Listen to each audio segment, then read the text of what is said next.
Tak čau lidi, a jenom jsem vám chtěl říct, že já mám tady takovýho kámoše, jmenuje se Honza, má taky svůj kanál a jmenuje se jakoby Konza vaří, ale vlastně jeho ten kámoš jiný, ten mu to dělal ten kanál a omylem se překlikal, že Konza vaří, no. A teď jsem na kanále jmenuje Honza, já se na kanálu jmenuju Petrič, jo, a vlastně, jo, tady je. Ahoj.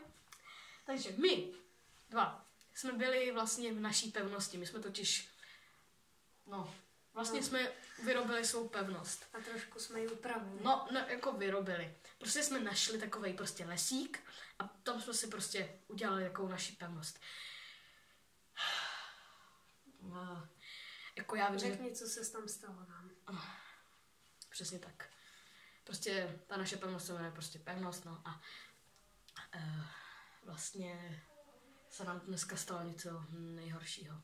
My tu pevnost naší máme asi tak už 2 měsíce a vlastně jsme tam dlouho nebyli. Byli jsme tam teď znova až po druhý. Přesně tak.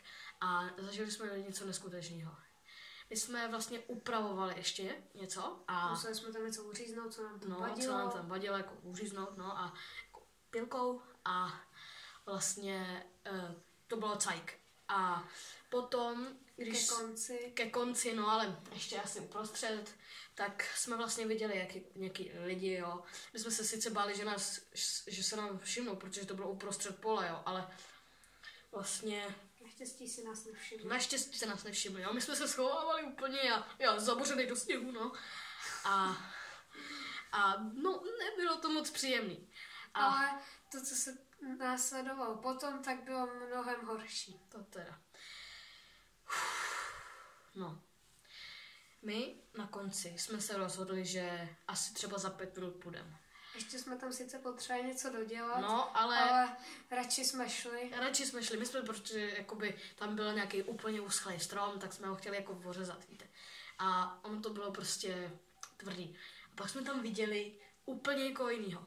Jako, byl takový velký, černý a prostě chodil pomalu, no. A já jsem se teda bál.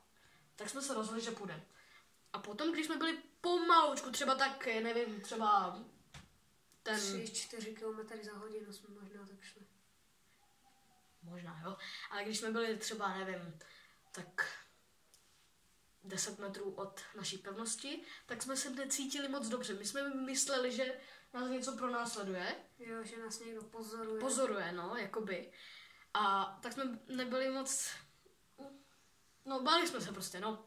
A tak jsme teda trošičku zrychlili tempo, no. Už jsme slyšeli nějaký šustění, praskání, přesně tak. A pozor, když jsme byli tak 100 metrů od té naší pevnosti, tak na mě něco jakoby, hele, já tu ukážu na kámošovi, jo. Ono na mě něco takhle šáhlo a potom to stečilo velkou pryč. Já jsem se tak lek, že to bylo šílený. Já byl úplně ve stresu, já jsem se úplně otočil. Říkal si, a když jsme se ale otočili, tak tam nebyl nikdo. Nikdo, prostě nic. Právě, nic. To je šílený. Ale jakoby takhle, že na mě někdo šáhne. A já jsem teda ještě víc rychle tempo. A pak už jsme úplně běželi. A potom někdo takhle, hele. Potom někdo jakoby takhle. To bylo ale šílený na mě, jo. A to já toho nejvíc chytal, jako na ruku. A ještě někdo takhle bouchnul mě dozad. Někdo bouchnul dozad normálně. To nepochopím. Já jsem byl úplně v stresu a už jsme běželi o život. Na Honzu sice nic, slyšeli jsme kroky. No právě. Všechno. Všechno možný. Šílený to bylo. Nějaký praskání ledu, nebo jak kdyby někdo chodil po sněhu. No, on tam byl sice led, jo, ale my jsme to nepraskali, to bylo někde za náma. Šílený to bylo. Takže, když tak si dávejte pozor, jako na něco opuštěného. Jo. Co teda? Protože, jako, my se tam sice budeme vracet, ale ono je tak... Ale ne teď, když už byla skoro tma. No, my jsme tam byli skoro do tmy a pak jsme se začali bát. Šli jsme tam ve dne, Tak jsme byli pak teda- se stmívalo a když se stmívalo, tak bylo horší a horší prostě, no.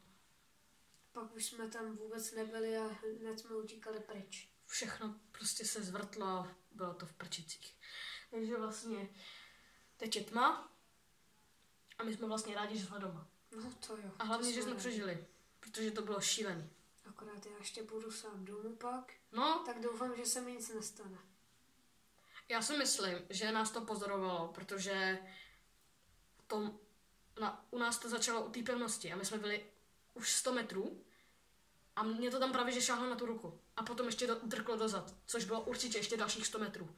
Takže za mnou určitě něco bylo, ale nic tam nebylo. Určitě nějaký, nevím, paranormální duch, nebo já nevím, prostě šílený.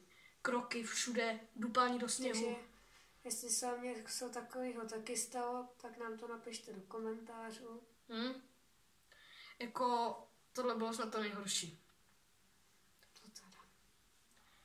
Šílený, takže lidi dávejte pozor, jo?